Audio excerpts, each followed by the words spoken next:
What's up, everybody? Happy Saturday. This is Breakfast with CanesInSight, powered by Anajar and Levine Accident Attorneys. A lot going on this weekend. Of course, Derrek Cooper announcing on Sunday. A lot of eyeballs going to be on them. Miami finishing up their class and, of course, getting ready to play some football. Finally, we got camp on the horizon. Also, baseball stuff going on. A lot to talk about here, but excited to get the chat rolling. Good morning, Brandon. Good morning, Hurricane Dave. Again, a lot to talk about with Derrek Cooper announcing on Sunday. Where does Miami stand? Where does the whole recruitment figure to go? What's going on at safety?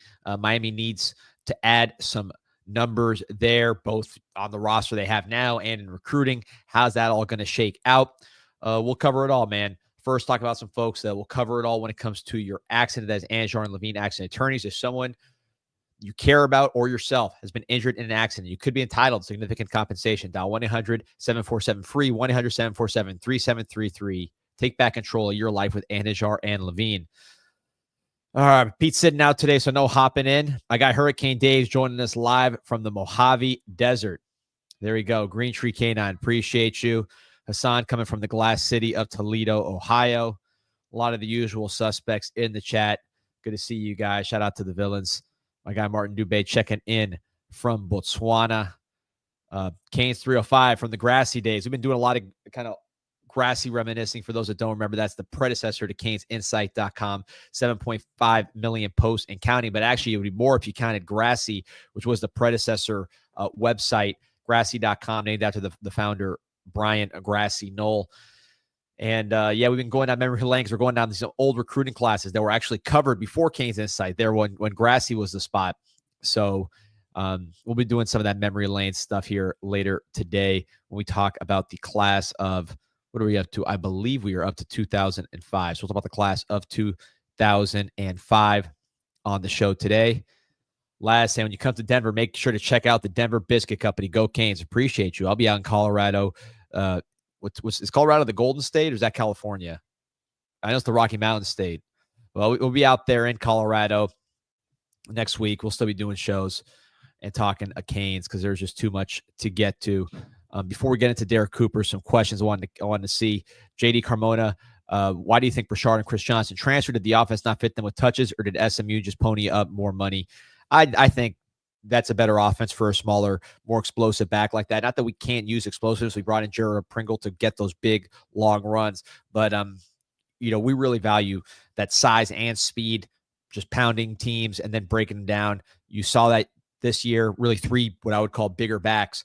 You have the number one offense in the country, top 5 in rushing yards per attempt, and number 1 by a mile in third down. So I think the running game, that's that. They've settled into what they like. They still want explosiveness. That's why Pringle's there. But I think with Brashard and Chris Johnson, the fact they could not pass protect for a guy like Cam Ward, and then they just weren't as physical as the other guys and had that element, I think that made a big difference. Look, Alabama, Georgia, Michigan, how do they like to run? So this is a championship formula. I think those guys are very good players, but they fit better into SMU and what they're trying to do. A lot of good mornings. Appreciate everybody here. So let's get to the story here with Truth Over Falsehood asking, how are we feeling tomorrow about Derrek Cooper? So Derrek Cooper, he has visited Miami a ton of times. His mom's visited. I've felt very confident in the process. Miami's felt confident at various times in the process that they would get this done for 5-star running back out of Chaminade Madonna. Again, been recruiting him hard. He's been a priority. Calvin Russell's a little different. I sense that, at some point that just got a little crazy and Miami was cautious there. With Cooper, I mean, they're very high on Cooper. They value him highly. Not that they didn't value Russell, but I would say Cooper, to me, is the highest local guy on the board. And I'll tell you right now, as we sit here Saturday morning, 10:35 a.m. Eastern time, I'm not feeling great about Derrek Cooper. I don't think he's told anybody anything yet, at least not on the negative side. He's still in communication with all the staffs, but talking to people. I just don't get the sense that there's a lot of confidence around Derrek Cooper heading into Sunday, but I will say he has not made a decision, or at least hasn't informed everybody of a decision. But yeah, I'm not feeling great. Now, Cantwell would be the comparison. So Jackson Cantwell, those of you remember, a lot of buzz about Georgia, including some buzz really from going out that he was going to Georgia. And I think with Cantwell towards the end, and I was repeating, hey, I'm here in Georgia, but I would say, hey, this is the first time in a long time I could really feel like I'm being lied to here, which obviously was just protecting the commitment. But I said that, if you guys remember, the day of the Cantwell commitment and on CanesInSight.com, basically saying, look, I think this one feels like I'm being lied to a little bit.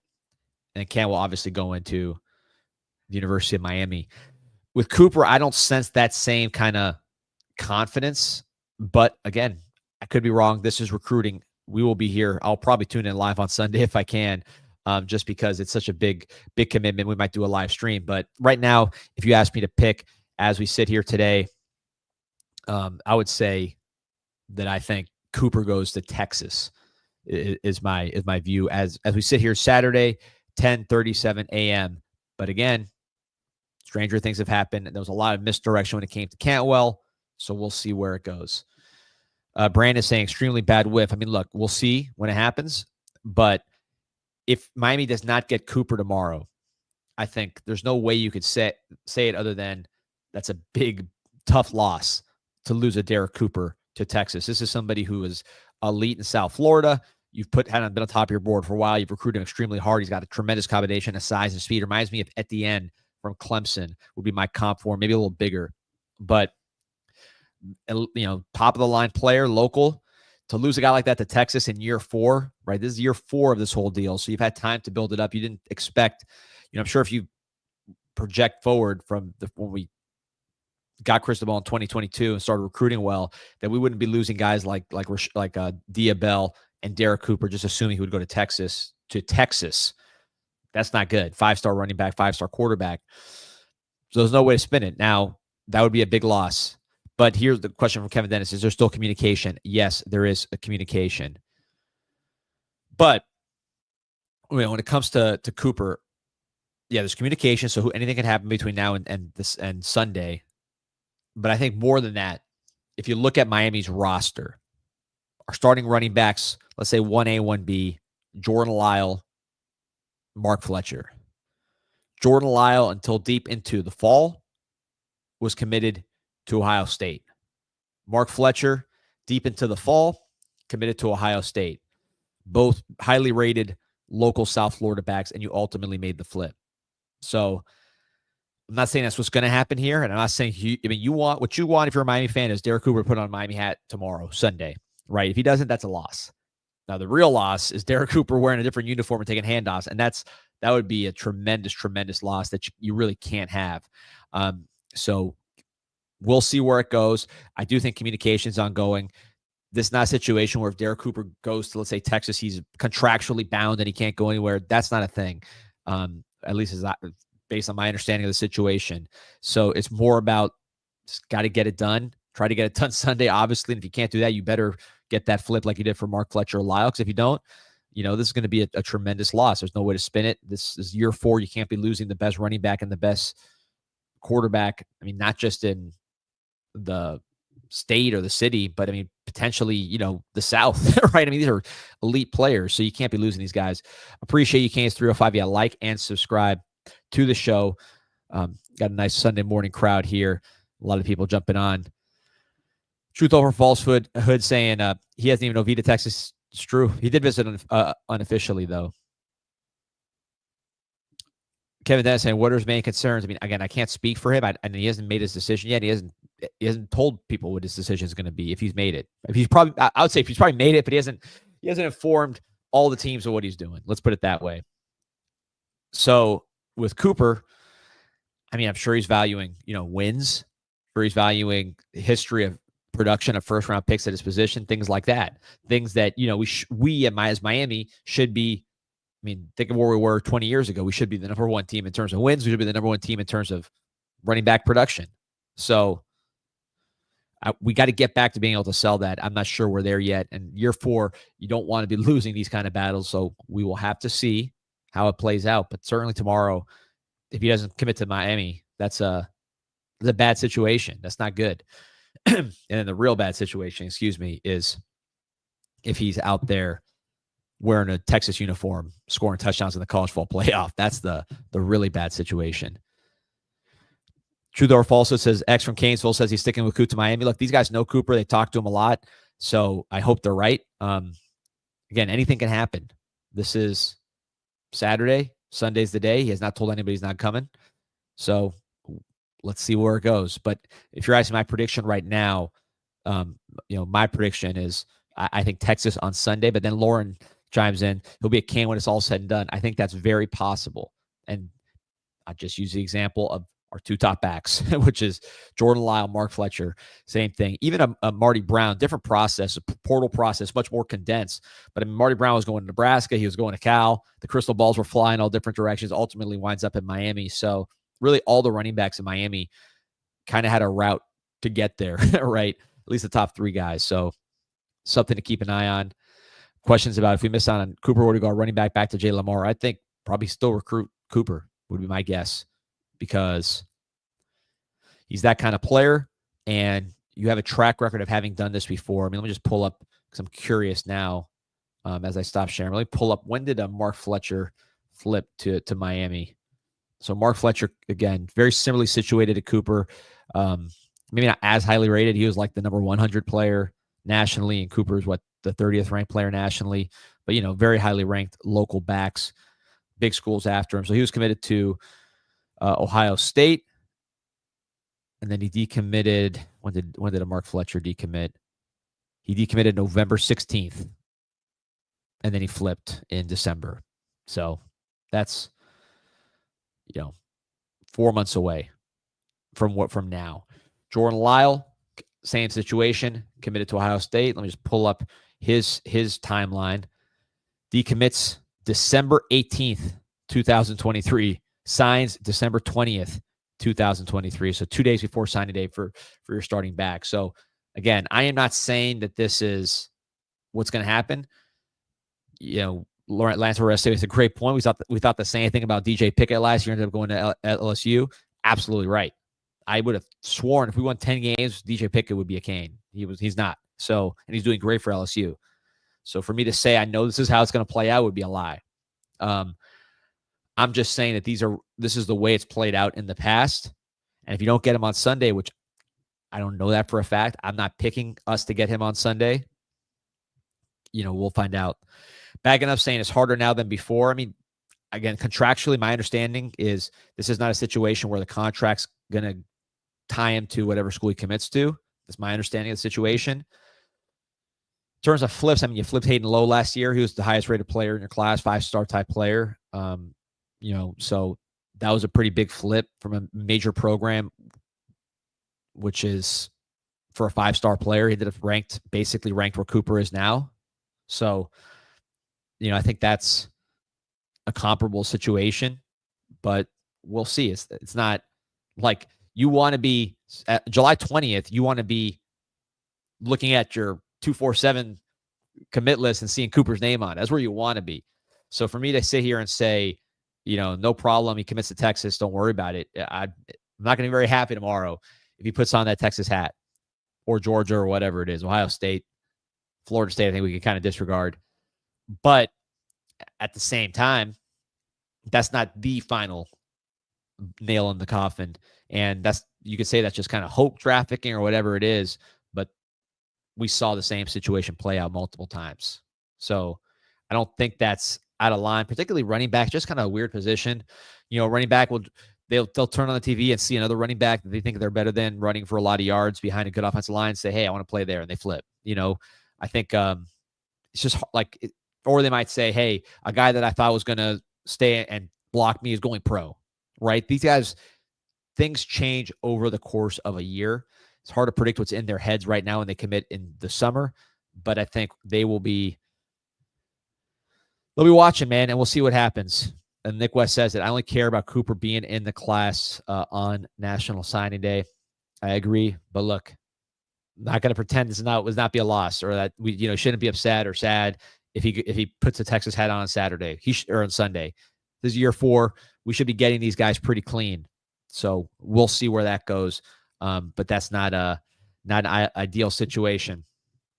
I want to shout out a few folks here. First of all, I want to shout out my guy, Kevin Trujillo, Raul Fahed.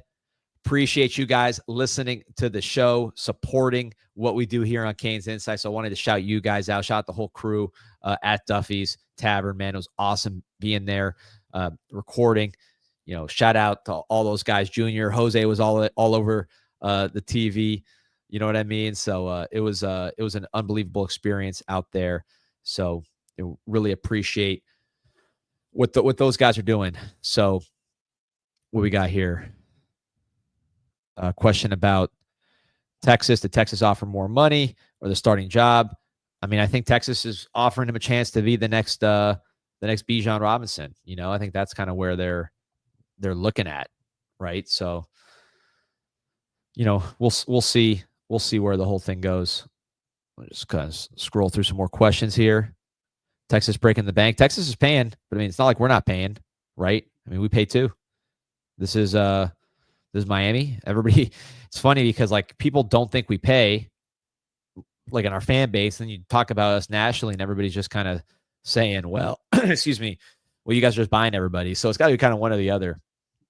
But I think with Miami, if they lose, they lost because they lost. They went in a heavyweight battle for a local kid and someone beat them. Not good. That's happened too much over the past 25 years. We all know that. So wouldn't be a good day on Sunday, but we've got to get it done, man, one way or the other.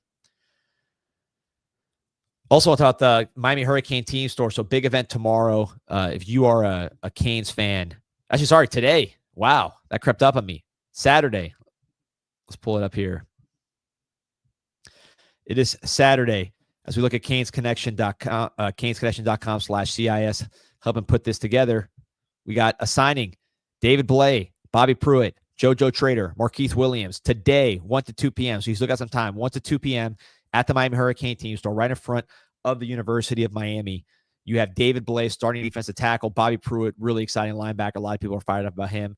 JoJo Trader, really talented wide receiver, key guy for this team. I'm not telling you guys anything you don't know. And Markeith Williams, who played a lot last year, going to be relied upon to provide some snaps at safety. They're Canes Connection athletes right there at the Miami Hurricane team store across the street from the University of Miami. Use promo code INSIGHT20 to get 20% off your first item at the team store. That is promo code INSIGHT20. And, as always, these athletes, the reason they're doing stuff like this is because they are Canes Connection athletes. And if you want to be part of the solution, CanesConnection.com/CIS, still a huge part of this recruiting game are these collectives, CanesConnection.com/CIS, CanesConnection.com/CIS. You sign up with that code, get 20% off your first month, no matter the price point.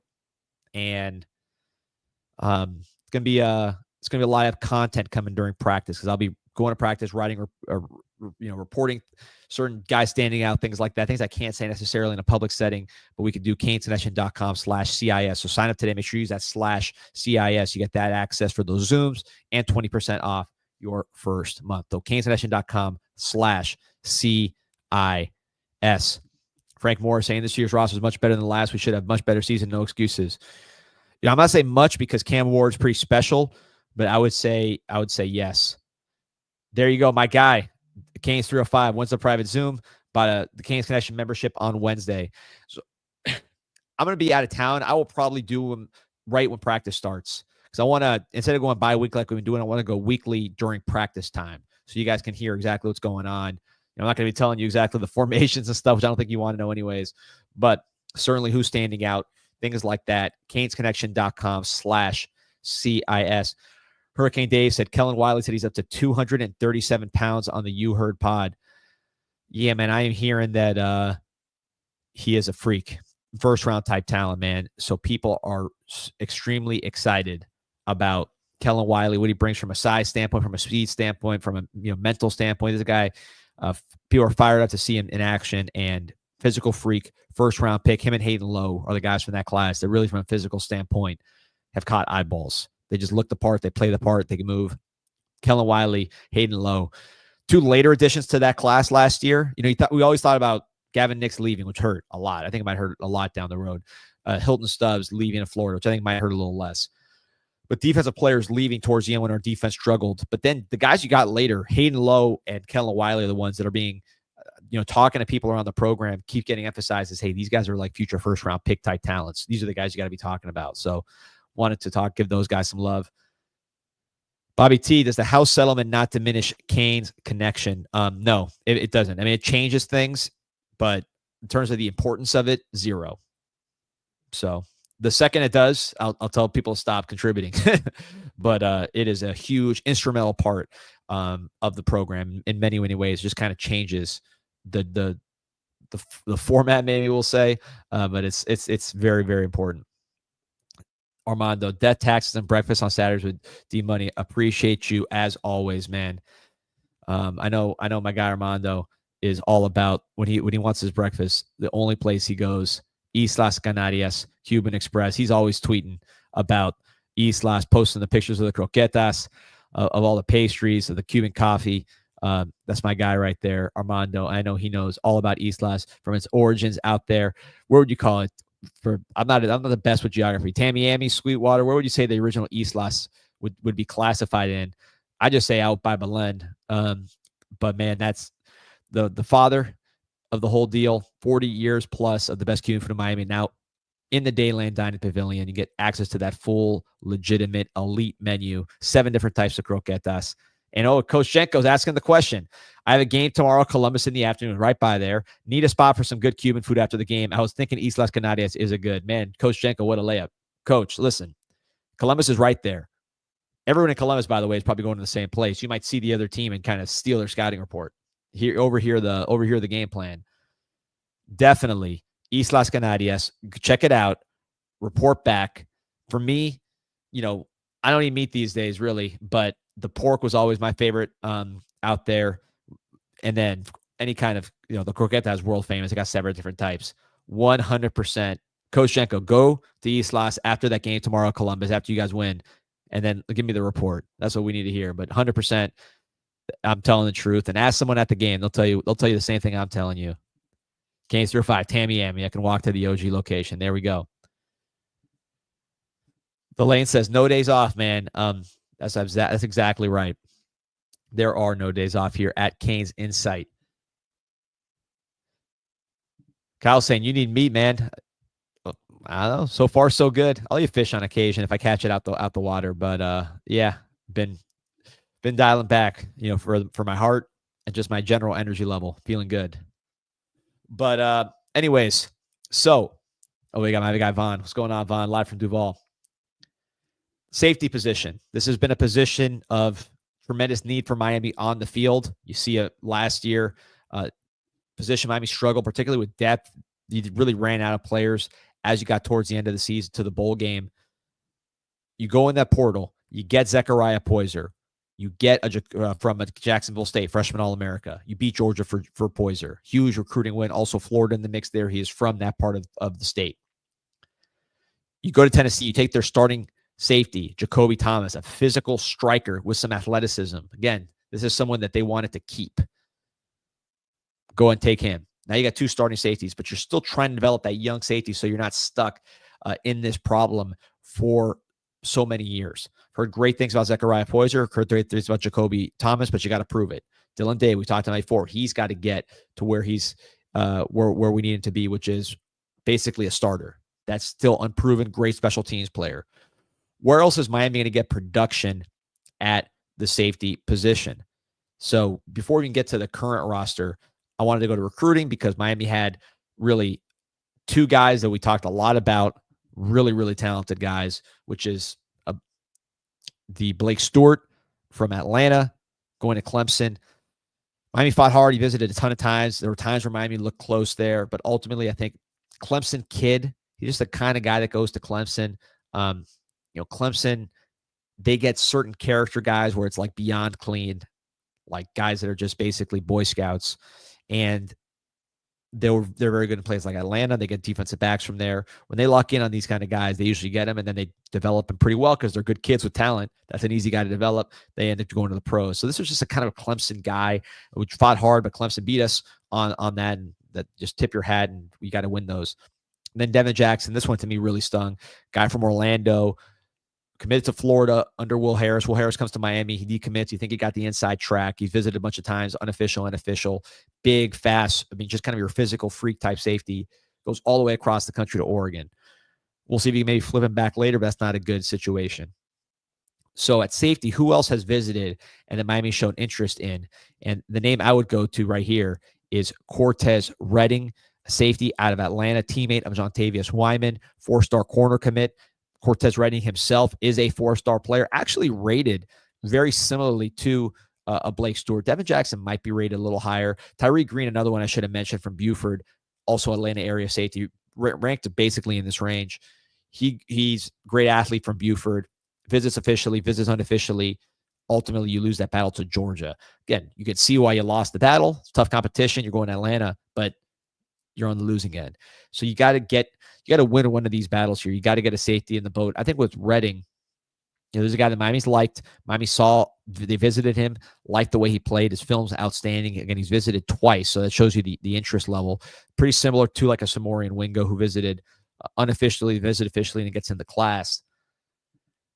He's not announcing till next Friday, but I think this is a player, and you see NC State, Indiana, kind of your more like schools that develop guys more so than your Clemsons and your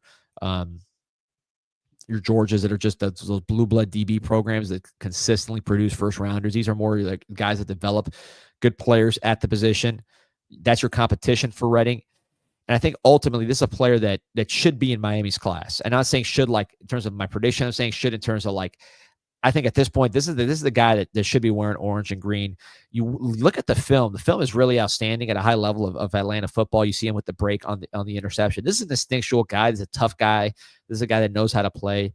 Really, the weakness with a Corey Redding is he's just not the biggest guy in the world. So you're going to have to put some weight on it and develop him physically. Blake Stewart's going to pretty much walk in and be good, whereas this guy might need some developments from a size standpoint. Legit 5'10", but needs to get stronger, and he's not 6'1". But I think that's the thing with Redding. But I think when you look at the guys that have visited and the guys that you can go out and get, I mean, Redding is a real player. You're looking at these highlights. This guy can play. He could end up being better than all these guys we're talking about. There's a little bit more development just from a physical standpoint. So I think that's something you have to incorporate. Devin Jackson, Blake Stewart, Tyreek Green, those are put together guys ready to go. There's a reason why Oregon, Georgia, Clemson are in that mix. This with Redding, even though he's a 4-star player, again, I think there's a little more development involved. But look at the highlights. I mean, this guy's not afraid to hit. You see the instincts. This is to me, an instinctive player, a guy that knows what he's doing, and he's sudden as well. The athleticism is not an issue, but what you're looking to find the football there. As Bagano says, he's slot corner size. I think it just depends on how much weight you think you put on him. Brandon Merriweather was somebody that was around this size and then just bulked up tremendously. Probably Brandon Merriweather's physicality was like unheard of. But the thing with Redding, I mean, look, that's a nice tackle right there, man. This guy's not afraid to strike you. His film really, to me, is as good as any of them. I put Blake Stewart as my number one on that list just because Blake Stewart had all the boxes checked. He just had everything to me, the athleticism, the character stuff, the instincts, the IQ. He kind of had it all. Look at that range. I mean, this guy's a real safety. He's a real football player. I think we look at Indiana. Indiana took D'Angelo Pons from South Florida. D'Angelo Pons, for those who don't remember, he came out of Chaminade. He was like their nickel corner. And I actually wrote on CanesInSight.com, 7.5 million posts and counting.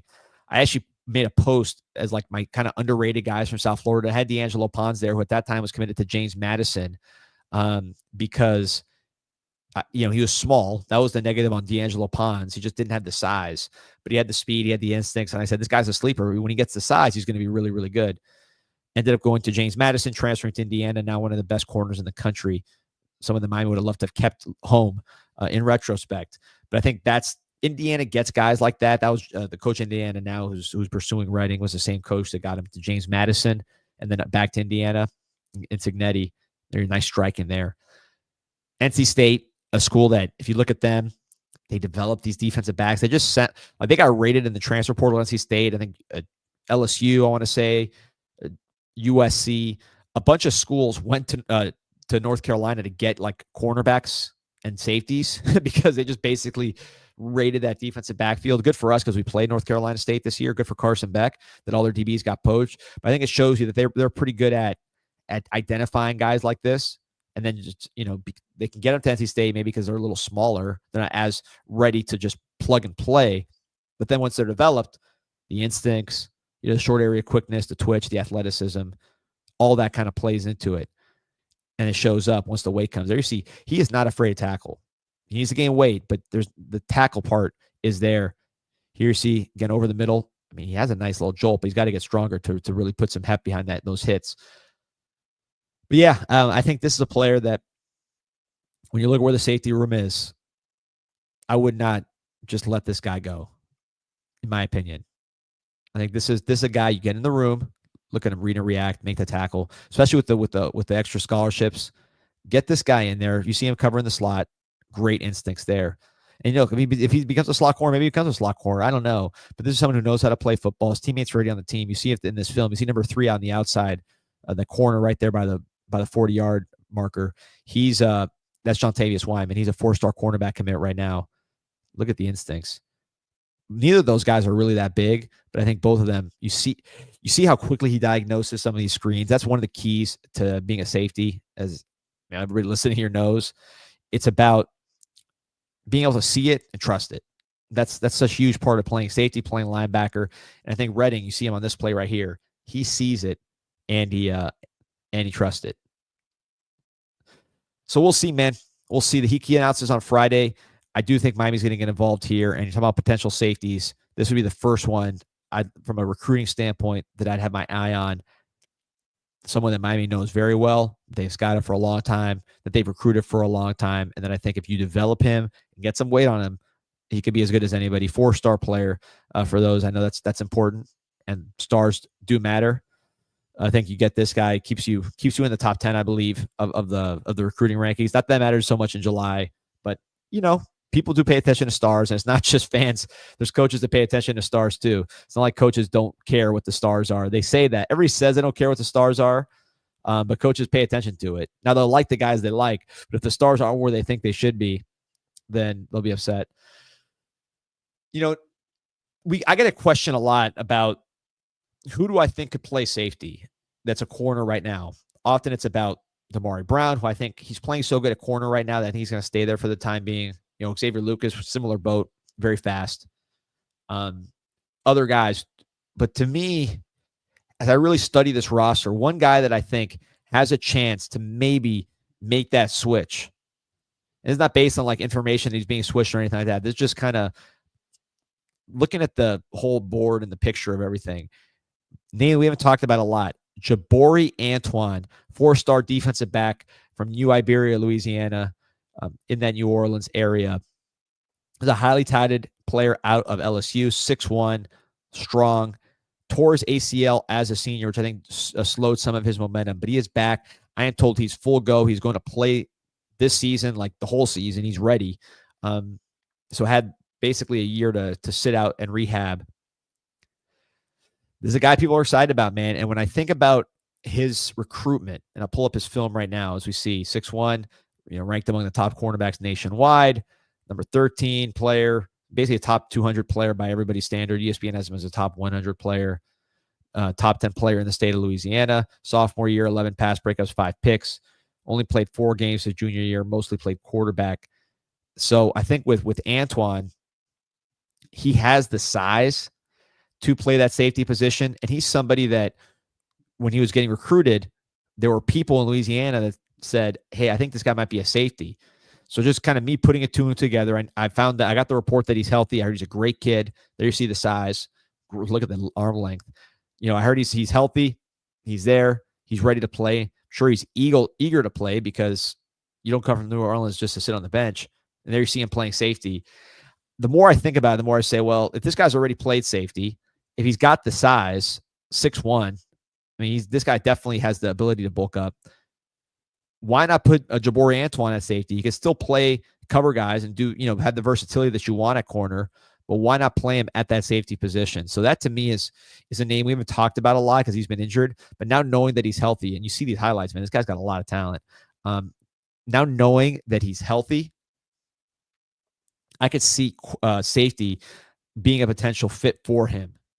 He wants to get on the field. He wants to play. I'm sure he'll play special teams. But you look at that safety room and you say, okay, well, Mario Wallace, smaller player.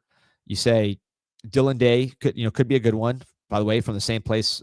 He's also from a Louisiana kid. I believe Dylan Day's from Baton Rouge, but same. He's from the same state. So you see him have that success moving from kind of that corner that he played in high school, played all around the field, played kind of like Jabari, who also played quarterback, played all over the field. But Dylan Day ultimately settling at safety, playing special teams. Maybe Jabari Antoine sees that and says, hey, why can't I do that? You see the cover skills. I don't see a shortage of cover skills that would prevent him from playing corner. But the competition at corner is a lot fiercer than it is at safety, especially Bryce Fitzgerald. I heard he's a freak of nature. I think corner is probably more likely for him than safety. Just a tremendous, tremendous athlete, Bryce Fitzgerald out of Columbus. I don't know if the physicality is there for safety, so you look at him maybe as more of a corner. So you say, all right, corner's got a lot of great athletes there, a lot of veterans that can play. Now that you've added basically the freshman All-America team with Ethan O'Connor, Zechariah Poyser, Xavier Lucas, and OJ Frederic, all those guys played great as freshmen last year. So that's a crowded spot. Damari Brown, throw him in the mix. He's been doing really well. Charles Brantley for this year is going to be a senior. Keontae Scott, same thing. Your nickel from Auburn. So that safety room looks to me a lot lighter. And then you watch Jabari move around. Oh, sorry. Rich is saying that's Lafayette, not New Orleans. Thank you. So New Iberia is Lafayette. I need to learn my geography here, Rich. I appreciate that. Everybody from Lafayette, I apologize. One of the fighting capitals of the world, Lafayette. They got Daniel Cormier, Dustin Poirier, two UFC champs from that area. There you go. Here's Antoine. Nice hit at the end. So, yeah, I could see it, especially the more I watch these highlights. This is junior film. I mean, he's not knocking guys' heads off, but he's not afraid to tackle. There you see former quarterback. Doesn't fall for the fake. Makes the tackle. Look, he's going to need to get bigger, but I see the instincts. You want your safety to have instincts. And here you see him on these highlights. He's playing quarterback. He played quarterback. He played basketball. That's nice background for a safety. We've been going back and reviewing the recruiting classes. I remember Brandon Merriweather we watched. He was playing safety for his team, more of an option safety. This guy's actually throwing the ball and making reads, although there you see him run. So I like that mix for a safety. He can cover like a corner. He has basketball background to track the football. He has quarterback background to just know what's going on, to really understand the game in that way. And then he has enough size at 6'1". His speed, I think, is good enough to play corner, but I don't think he's like a speedy corner necessarily, like a 4-4, 4-3 type of guy. So if that's the concern you have at cornerback, obviously at safety, that gets mitigated a little bit. He'll have more than enough speed to play safety at 4-5. But you see this guy's an athlete. I mean, this is good competition. He's out there running for touchdowns. So here you go. Free runner. Makes a miss. You're going to throw. He's going to pass. Takes a hit. Throws the ball. Nice throw. Man, this guy's an athlete, man. I am impressed with Jabari Antoine, and the more I think about it, and you guys tell me in the comments I'm crazy. I just think when you look at where he fits, I think that safety position just makes a lot of sense. That's what it looks like to me, with the size, with the way he moves, with the instincts. Over 1,500 on, by the way. Like and subscribe as we talk about safety. Kane Scott saying, good morning from the Dayland Mall Dining Pavilion. Are you at Islas? If you're not, I'm not putting your comment up, but let me know. Let me know if you're at Islas. Rich saying LSU wanted Jabari Antoine badly. I flipped him from Louisiana State. Hard to do. There you see him more quarterback play. He's a nice little quarterback, man. He throws it. And I love that he played basketball. You're seeing him playing wide receiver. Look at the ball skills. Nice hands. Ghostface asking, Derrek Cooper still crush the ball to Texas. That's what I'm thinking with him for now. You see Antoine moving around, making some plays. Let's see what. Okay, here's a truth or false asking. Do you think even if we start winning big, that will change the elite South Florida recruits leaving home? South Florida recruits seem to have no loyalty or love for Miami like other places. I think unless we move to the SEC or Big Ten, I don't see anything changing. Even all recruiting is hard, and we've had the best of the best at that position coaching. I mean, recruiting's hard. recruiting is hard, and recruiting is hard when you're not Georgia or Ohio State or Alabama, which have been winning for 20 years straight. So I think that's the simplest way I could put it. LSU, throw them in that boat as well. LSU, Ohio State, Georgia, Oregon, in terms of how these kids, their lifetime. Alabama, I mean, those teams have been winning for a long time. They've been sending guys to the NFL for a long time, guys that these good players look up to. We just haven't done that. So to say that these kids have no love or loyalty for UM, where do they have like nostalgic memories of? I don't even know. So if they're 18, let's say they're 17, what year is it? 2025. So what's that? That would be 2007. 2008. I mean, what have nostalgic memories of what? Of our defense getting smoked with Mark D'Onofrio in their formative years, getting blown out by Duke, Clemson, teams like that. What are their memories? I grew up with championships. These kids didn't get that experience growing up. So M. Lemon asking, did getting Marty Brown at eligibility next year hurt us with Cooper? I heard Cooper is a little concerned with the depth chart, but I think ultimately a guy like him, I don't think that's what he's basing his whole decision on. Texas is losing a lot, though, so I think that's something to keep an eye on.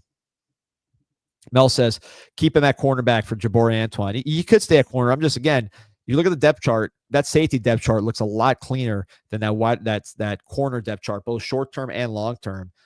And then I'm watching him, and I don't know. I mean, the only thing I'm questioning when I watch this film, I see athleticism, I see length and height, and just a good frame. I see instincts, obviously at quarterback. I see the ability to cover guys, which that helps you at safety too. There's no rule that a safety can't cover guys man to man.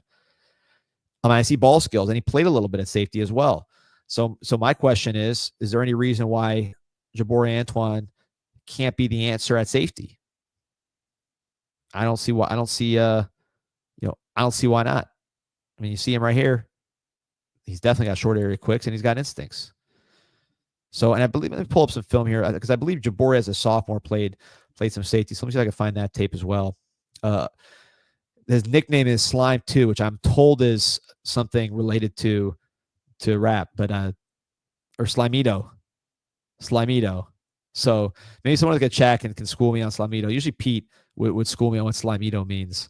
But Jabari Slimito Antoine at safety. You look at that position, man. Again, Dylan Day, great special teams player, unproven at safety. Just thinking about behind our two starters who are both probably gone next year. Zechariah Poyser, I think, has extra eligibility. Maybe he stays, but Jacoby Thomas gone. The depth at safety, Dylan Day, unproven, great special teams player. Coming from a lower level of competition, 1A in Louisiana.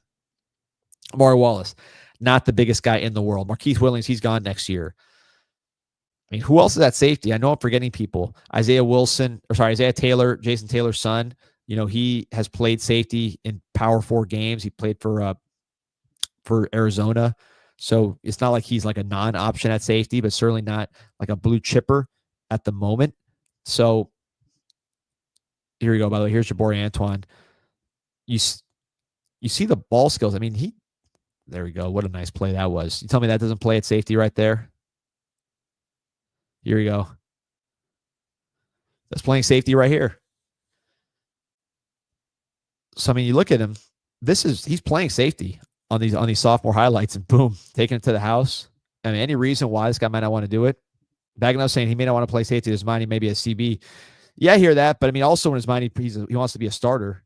I mean, he's playing safety for his high school team. He can't play safety for University of Miami. There you go.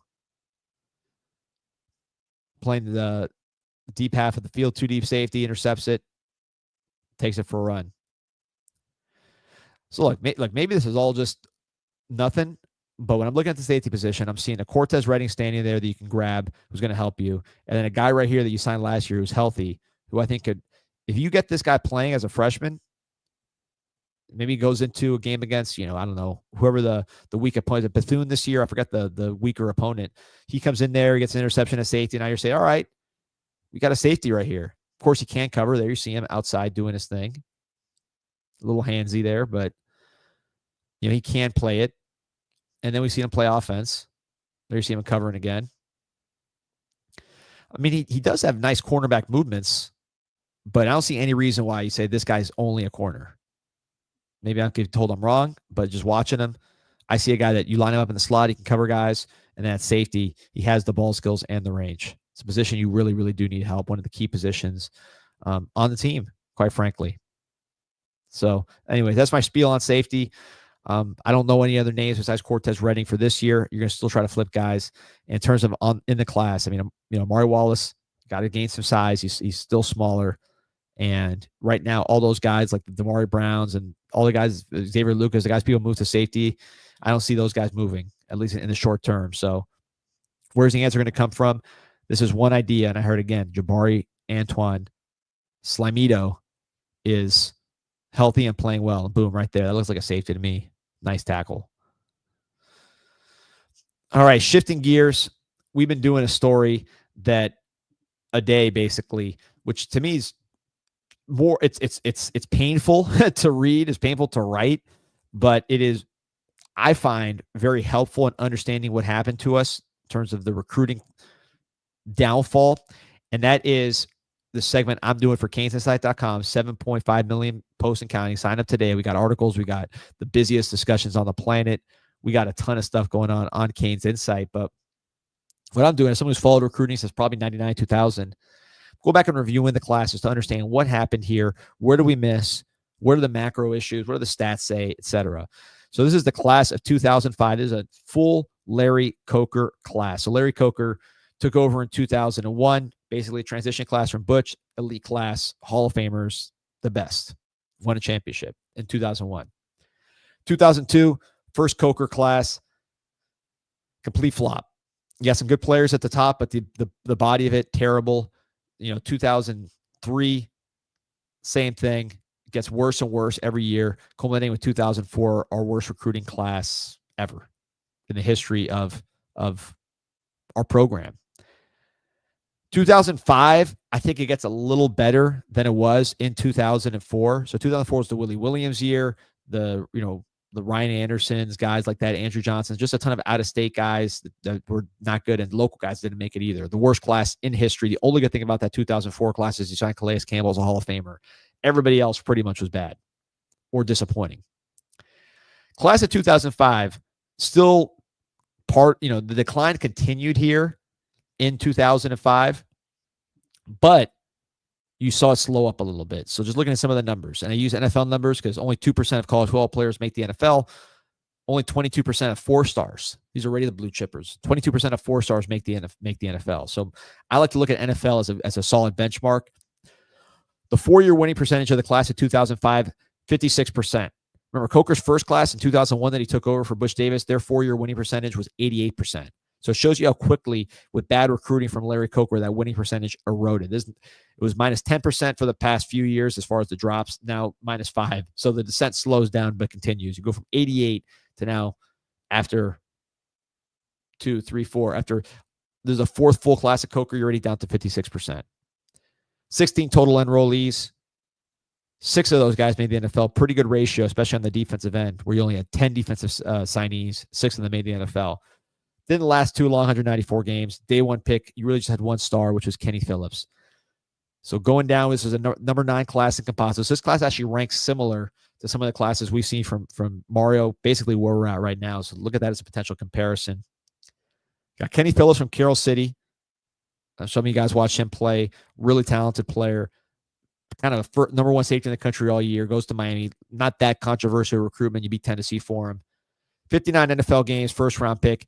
They used to call him Superman in the Giants because he was so good. He won a Super Bowl. He was on track for perennial Pro Bowlers, hurt his knee. It was an arthritic kind of situation or a degenerative situation. So he was never the same. Never really was able to be that Pro Bowler that we knew he could be, but that was a tremendous hit. He would have been a Pro Bowler if not for injury. He won a Super Bowl, first-round pick. Kenny Phillips, number 1 player at safety. I think he lived up to it.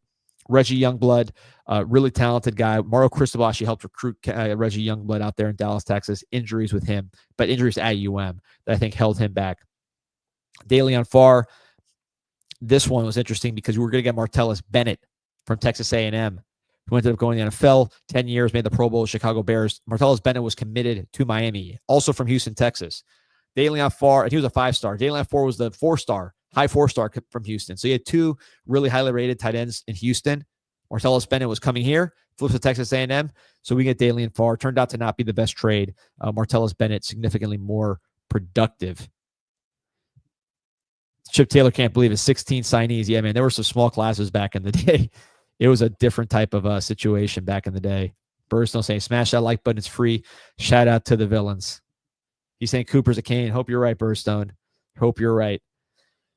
As we go through the class here, Courtney Harris from Jupiter, highly rated, just didn't really have the tools that was built. Spencer Atkins from Naples, man, this guy was a man-child, super explosive, really was more of a defensive end at and in high school, like just one of those undersized pass rushers that was a monster, like 4.5, 4.6 speed, built like, professional wrestler, just a complete beast. Goes to the NFL, they move him to linebacker. He does well. I mean, 6th-round pick, starts 24 or plays 24 games. I mean, it's a decent cup of coffee in the NFL. We didn't get as much out of him at Miami. I think the position figure, Shannon wasn't so good with this kind of linebacker. Shannon, like linebackers, are more like Glenn Cook, more like himself. Randy Phillips out of Belglade, the Muck, 4 NFL games, kind of didn't live up to his potential necessarily, but a good talent. Chris Barney from Northwestern. This era, you had a lot of oversized local offensive linemen. You think of Chris Barney, Andrew Bain, Serum Williams. They had some weight problems. And you flash forward to Mario. One thing you can say about Mario and Maribel, they get big guys, but these guys are coming in looking good. Cantwell, Joel Irvin, Mauanoa, these guys really come in very good shape. And S. Cooper was out of shape in high school, but really got in shape for and has continued on that track. So Miami's done a much better job with Mirabal in getting guys in shape, ready to go than maybe you saw during this Coker era where you saw a lot of oversized, heavy offensive linemen. Bruce Johnson from Live Oak, Suwannee, same high school as Kelly Jennings. Really a similar player to Kelly Jennings, just not quite as talented as Kelly Jennings was from the same school, but a solid player. Ends up going to the NFL with the Giants, undrafted, playing 22 NFL games. I believe he also was on the Super Bowl team with Kenny Phillips, and he played. AJ Trump from Clearwater, a solid player, nothing crazy. His teammate, Colin McCarthy, ended up going to Miami next year and was a really good player. Another teammate, Riley Cooper, went to Florida, was a good player for the Eagles. Remember, he had that N-word scandal, kind of was never the same after that. But those 3 guys all played together on Clearwater Catholic.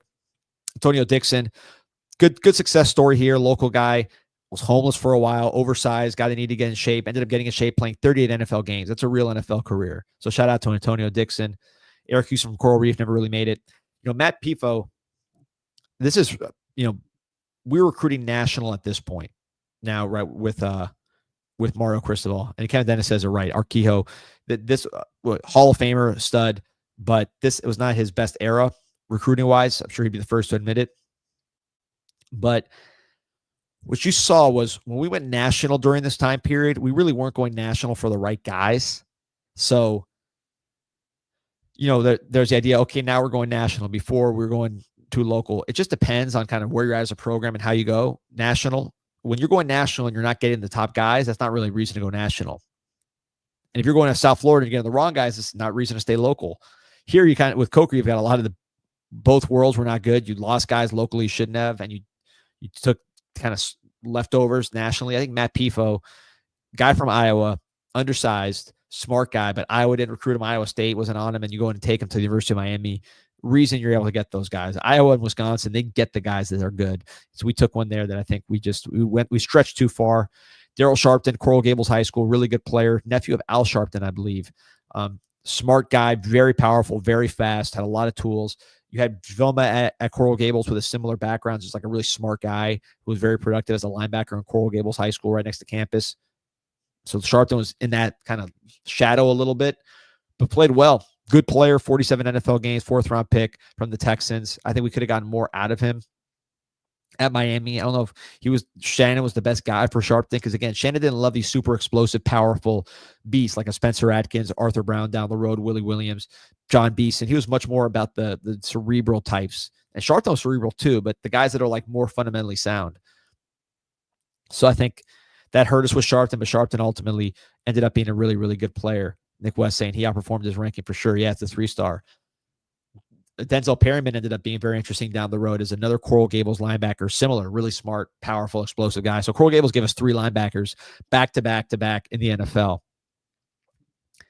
Steven Aveo, my guy, appreciate your support as always. Did you see that video of Sarkisian getting recruits surrounded by Ferraris? Made me feel a little hopeless, although I think Mario's doing a good job.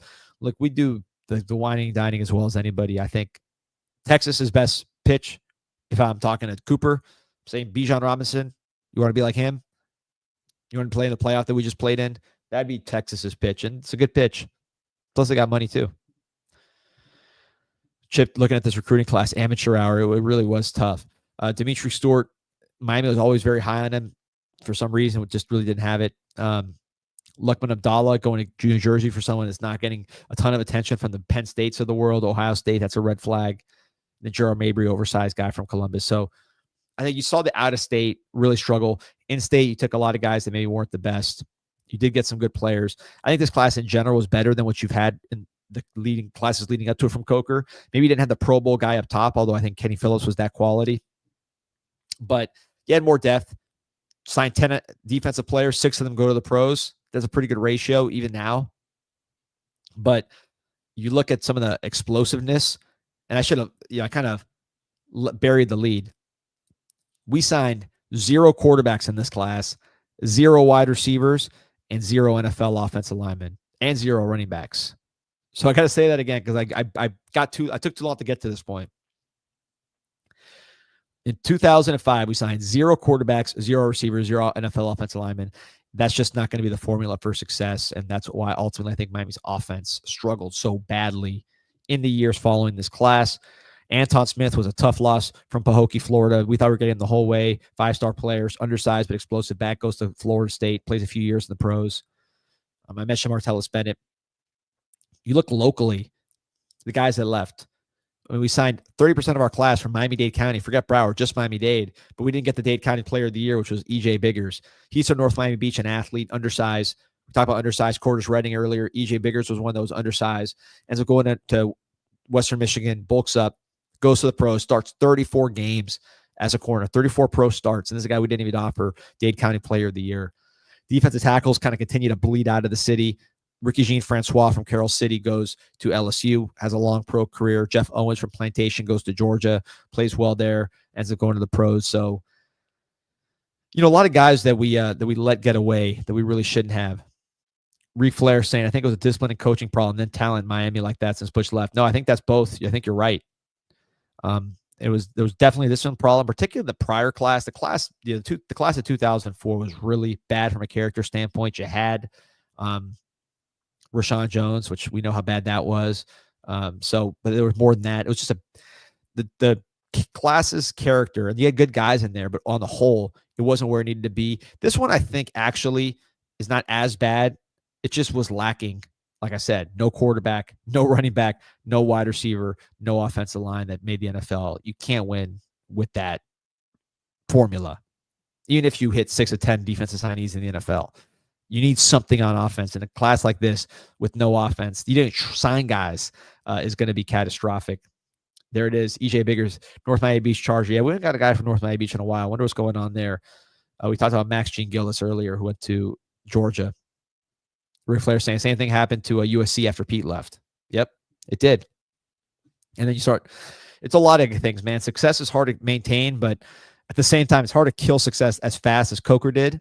You look at Ohio State, their ability to maintain success after they broke through. Same thing with Clemson, really. Georgia, when Rick broke through, because they were bad for a while, they stayed on top. LSU, they were bad for a while. Saban broke through, they stayed on top. Alabama, they were bad for a while. They broke through, they stayed on top. We weren't able to do that. And I think when you look at this list, you see it. Just how do you go through a whole recruiting class and not sign a quarterback, a running back, a wide receiver, or an NFL offensive lineman? This is Miami. Our brand is still strong. Plus, we're in an area that produces these guys like crazy. So to do that is no good. Kevin Dennis saying, we got Doug Wiggins, his cousin, who I played with. Yeah, we talked about him in a few episodes. That was Shannon's transition class. I thought Doug Wiggins was going to be good. I was really high on Doug Wiggins. I think maybe the size and the lack of pure speed hurt him, but I thought Doug Wiggins was going to be a hell of a player. I was wrong on that, especially after Biggers. I thought you lose on Biggers, you get Wiggins, you'll make up for it. It's not It's not really what happened, unfortunately. But yeah, we got 1,800 on, man. Guys, remember to like and subscribe. I don't know if anyone in the chat has any more comments on the class of 2005, the old veterans. But I like memory lane because you'll see at the end of this, I'm going to go and chat. I have little takeaways, like what was the evaluation takeaway? Who was the disappointment? Why did things go the way they went? Trying to learn. And then we'll do some data to see, listen, who really was killing our talent? Was it Golden, Shannon? Was it Coker? I mean, obviously everybody could have done better, but like, what's the real trends of talent? The things we talk about all the time, I want to put some data behind it. Question about Johnny Green. Has Butch reached out to, or Mario reached out to Butch for any advice? I don't know. He should, man. I mean, no one's better evaluated than Butch Davis. Back enough asking, would you say LSU has stayed on top? They won a natty and have been mid-sense, yet still recruiting at elite level. They won, since I've been around, they've won 3 natties, right? I'm counting right. I believe they won 3. So that's staying on top to me. They're always in the mix. They're always producing NFL players. LSU kids know LSU. Nick West says, I remember the hype on Mabry and how he was going to change our running game. Yeah, the fullback.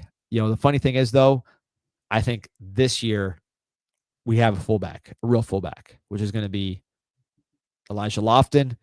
I think it could be Mark Fletcher. We saw him lead block last year. It could be Brock Schott. You can have guys that are quote-unquote fullbacks that they can go and block guys, but they can also run routes and catch and run the ball and do things like that. Birdstone's saying, we got to get to the Villain Discord one day. Chop it up with us. Let me know, man. I'm always down. Rose says, tell Miami to get to New Orleans. Well, we talked about 2 Louisiana guys, not New Orleans, as I was reminded by the chat, but Jabari Antoine, we just did a long thing on playing potentially safety, in my opinion, makes sense.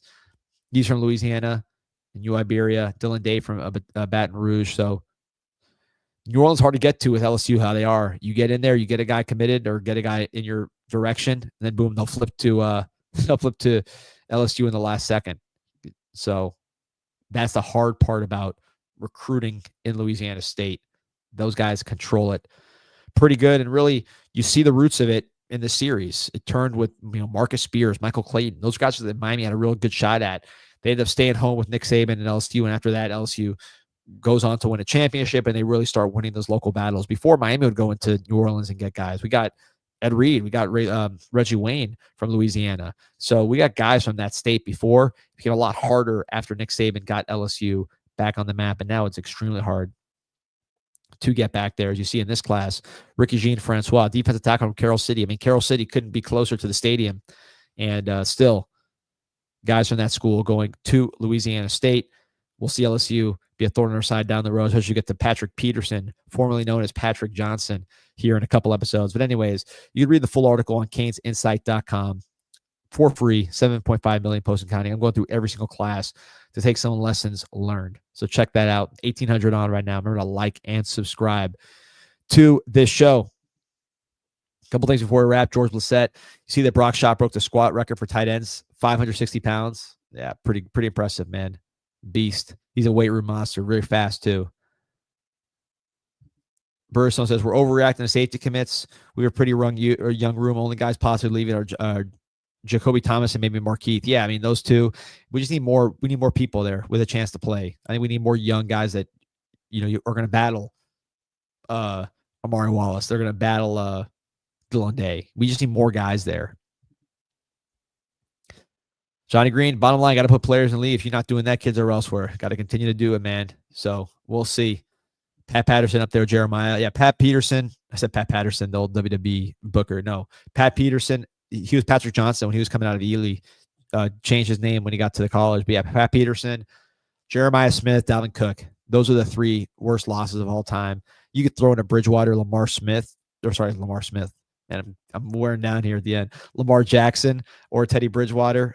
You could go to those guys because just the impact of the quarterback. But if you're talking about true battles that were just heartbreakers on signing day, Patrick Peterson, Jeremiah Smith, Dalvin Cook. Those would be the 3. All right, well, we'll be talking about battles we win here soon enough. Appreciate everybody joining us. Over 1,800 on. Remember to like and subscribe to the show. Check out CanesInSight.com for free. Sign up. Be there all day. You get every bit of news, even before the podcast.